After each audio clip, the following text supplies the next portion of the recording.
नमस्कार, news blast देख रहे हैं आप। मैं हूं आपके साथ दीपिका सिंह। चलिए शुरुआत करेंगे न्यूज ब्लास्ट खबरों की। सबसे पहले बात मुख्यमंत्री गहलोत के जोधपुर दौरे की करेंगे। दरअसल मुख्यमंत्री गहलोत का जोधपुर का दौरा है। कुछ देर में मुख्यमंत्री गहलोत जाएंगे Ummed stadium. Rajiv Gandhi lift canal के तीसरे चरण का शुभारंभ मुख्यमंत्री करने वाले हैं। मंत्री डॉक्टर महेश जोशी, एआईसीसी सदस्य वैभव गहलोत भी साथ में मौजूद रहेंगे।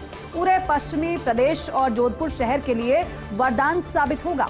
1995 में इंदिरा गांधी मुख्य नहर से जैसलमेर के मदासर से शुरुआत हुई थी। उसके बाद 2005 में राजीव गांधी लिफ्ट आया था। कैनाल का दूसरा चरण 2016 में बना था। राजीव गांधी मुख्य नहर के तृतीय चरण का प्लान और कई महत्वपूर्ण योजनाओं के शिलान्यास लोकार्पण का भी कार्यक्रम है। मुख्यमंत्री गहलोत कार्यक्रम के बाद सभा को संबोधित भी करेंगे। मुख्यमंत्री गहलोत आज जोधपुर में ही रात्रि विश्राम करेंगे। कल सुबह की अगर बात की जाए तो कल सुबह 11 बजे व्यास परिसर में व्यास मेडिसिटी का लोकार्पण मुख्यमंत्री करेंगे। दोपहर 1 बजे मुख्यमंत्री गहलोत का जयपुर रवानगी का कार्यक्रम है। मुख्यमंत्री का जोधपुर का दौरा है, दूसरा दिन है जोधपुर दौरे का। अब से थोड़ी देर में मुख्यमंत्री उम्मेद स्टेडियम में पहुंच जाएंगे और वहां पर कार्यक्रम है। और कार्यक्रम यह है कि राजीव गांधी लिफ्ट कैनाल के तीसरे चरण का मुख्यमंत्री शुभारंभ करेंगे और ये एक वरदान साबित होगा लोगों के लिए। मंत्री डॉक्टर महेश जोशी, एआईसीसी सदस्य वैभव गहलोत भी साथ में मौजूद रहेंगे। पूरे पश्चिमी प्रदेश और जोधपुर शहर के लिए ये वरदान साबित होगा। 1995 में इंदिरा गांधी मुख्य नहर से जैसलमेर के मदासर से इसकी शुरुआत हुई। उसके बाद 2005 में राजीव गांधी लिफ्ट कैनाल का दूसरा चरण आया। तीसरे चरण की शुरुआत मुख्यमंत्री आज करने वाले हैं। 2016 में बना था राजीव गांधी मुख्य नहर के तृतीय चरण का प्लान। कई महत्वपूर्ण योजनाओं के शिलान्यास और लोकार्पण का भी कार्यक्रम है। यहाँ पर मुख्यमंत्री गहलोत कार्यक्रम के बाद सभा को संबोधित भी करेंगे। मुख्यमंत्री गहलोत आज जोधपुर में ही रात्रि विश्राम करेंगे। और आपको बताएं कि आज का ये कार्यक्रम है और कल के अगर कार्यक्रम की बात की जाए तो मुख्यमंत्री कल भी 11 बजे करीब सुबह व्यास परिसर में व्यास मेडिसिटी का लोकार्पण करने वाले हैं। जोधपुर का दौरा बेहद महत्वपूर्ण। कल मुख्यमंत्री पहुंच गए थे। मेले का शुभारंभ मुख्यमंत्री ने किया था, सभा को संबोधित भी किया था और अपनी सरकार की उपलब्धियों को तो बताया ही था, लेकिन साथ ही साथ बजट में जो महत्वपूर्ण घोषणाएं की गई हैं उसके बारे में भी मुख्यमंत्री ने लोगों से बात की। कहा कि हमने आपकी समस्याओं को दूर करने का प्रयास किया है और जो वादा हमने किया था उस वादे को हम निभा रहे हैं। आपको बताया कि राजीव गांधी लिफ्ट कैनाल के तीसरे चरण का मुख्यमंत्री अब से थोड़ी देर में शुभारंभ करने वाले हैं। सभा को भी संबोधित करेंगे मुख्यमंत्री और आज मुख्यमंत्री रात्रि विश्राम जोधपुर में ही करेंगे। और साथ में कार्यक्रम में मंत्री डॉक्टर महेश जोशी, एआईसीसी सदस्य वैभव गहलोत भी मौजूद रहेंगे। उनकी भी मौजूदगी इस कार्यक्रम में रहेगी। लेकिन इस योजना की बात की जाए जिसकी सौगात मुख्यमंत्री देने वाले हैं, पूरे पश्चिमी प्रदेश और जोधपुर शहर के लिए वरदान साबित होगा, क्योंकि पानी की मांग लगातार सभी की तरफ से की जा रही थी। 1995 में इंदिरा गांधी मुख्य नहर से जैसलमेर के मदासर से इसकी शुरुआत हुई थी और उसके बाद 2005 में राजीव गांधी लिफ्ट कैनाल का दूसरा चरण आया था। तीसरे चरण की बारी है और जिसका शुभारंभ मुख्यमंत्री अब से थोड़ी देर में कर देंगे। 2016 में बना था राजीव गांधी मुख्य नहर के तृतीय चरण का प्लान। पूरा हो चुका है ये प्लान, सौगात देने वाले हैं मुख्यमंत्री। कई महत्वपूर्ण योजनाओं के शिलान्यास और लोकार्पण का भी कार्यक्रम है। मुख्यमंत्री गहलोत कार्यक्रम के बाद सभा को संबोधित करने वाले हैं। सुनना बेहद जरूरी होगा मुख्यमंत्री क्या कुछ कहते हैं सभा के दौरान। मुख्यमंत्री गहलोत आज जोधपुर में रात्रि विश्राम करेंगे और कल सुबह 11 बजे व्यास परिसर में व्यास मेडिसिटी का लोकार्पण करेंगे। दोपहर 1 बजे करीब मुख्यमंत्री गहलोत का जयपुर रवानगी का कार्यक्रम रहेगा। पूर्व वित्त मंत्री पी चिदंबरम का पंजाब केसरी में आलेख देखने को मिला है। पूर्व वित्त मंत्री चिदंबरम का पंजाब केसरी में आलेख ये है। उन्होंने कहा है अपने आलेख में कि आम बजट में सरकार ने गरीबों को दरकिनार किया है। आरोप लगाया गया एक तरफ से, उनकी तरफ से। एक तरह से प्रत्येक वित्त मंत्री का दावा है कि सरकार की नीतियों के केंद्र में गरीब है, लेकिन सही भी, क्योंकि भारतीय जनसंख्या का बड़ा हिस्सा गरीब है। महामारी के वर्ष 2020-2021 से लगातार बेरोजगारी बढ़ी है। 2023 की शुरुआत अमंगल बड़ी कंपनियों ने कर्मचारियों को निकाला है। अब उच्च बेरोजगारी की दर शिक्षित मध्यम वर्ग में भी घुसपैठ कर रही है। बजट में करों में व पेट्रोल, डीजल, एलपीजी की कीमतों में कोई कटौती नहीं की गई है।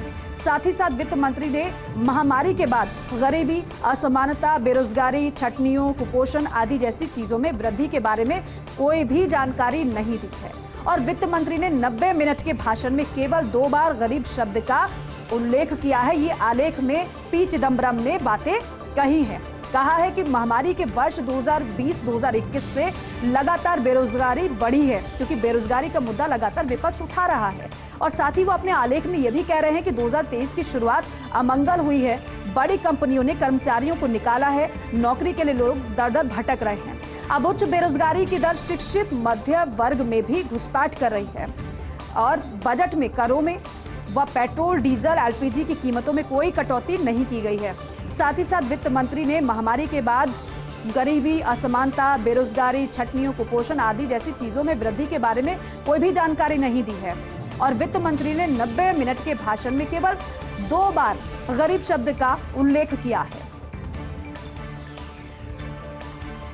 और देखिए, कांग्रेस के रायपुर अधिवेशन की तैयारियां जोरों पर हैं। मंथन होगा कांग्रेस की तरफ से इस अधिवेशन।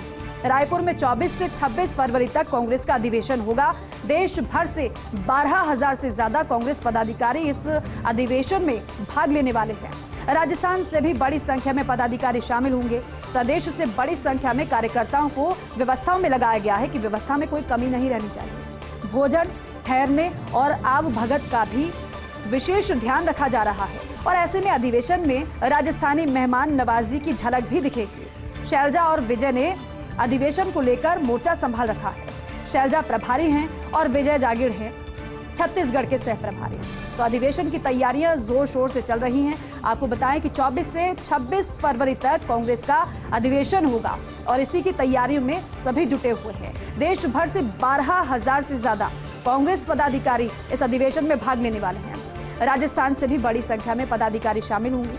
प्रदेश में बड़ी संख्या में कार्यकर्ताओं को व्यवस्थाओं में लगाया गया है। भोजन, ठहरने और आवभगत का विशेष ध्यान रखा जा रहा है। अब ऐसे में अधिवेशन में राजस्थानी मेहमान नवाजी की झलक भी देखने को मिलेगी। शैलजा और विजय ने अधिवेशन को लेकर मोर्चा संभाल रखा है। आपको बताएं कि शैलजा प्रभारी हैं और विजय जागीर छत्तीसगढ़ के सह प्रभारी हैं। दोनों ही व्यवस्थाओं को देख रहे हैं।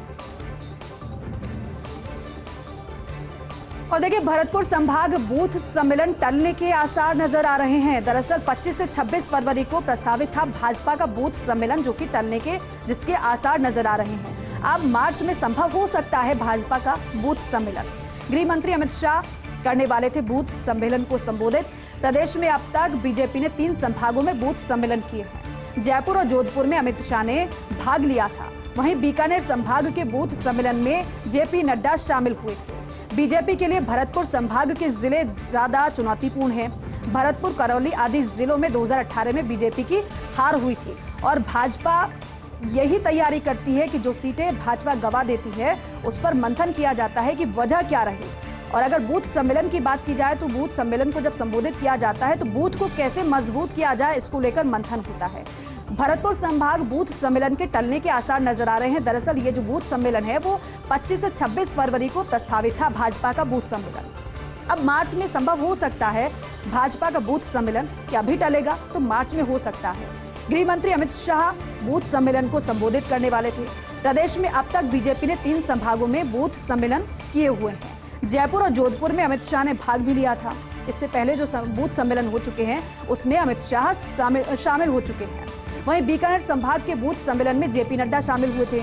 बीजेपी के लिए भरतपुर संभाग के जिले ज्यादा चुनौतीपूर्ण है।